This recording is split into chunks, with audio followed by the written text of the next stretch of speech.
Want to schedule an email in Gmail so it sends automatically later? In this video, I'll show you how to schedule emails in the Gmail app on your phone quickly and easily.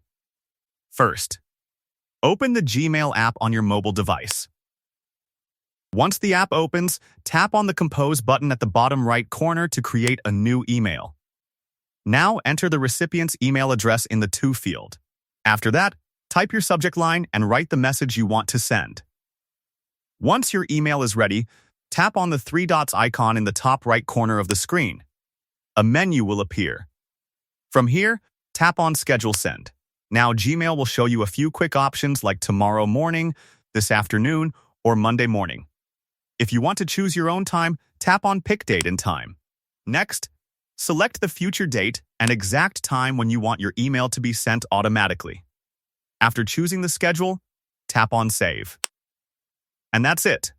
Your email is now scheduled, and Gmail will automatically send it at the selected date and time without you needing to do anything later. I hope this video helped you. If it did, don't forget to like the video and subscribe to the channel for more simple tutorials.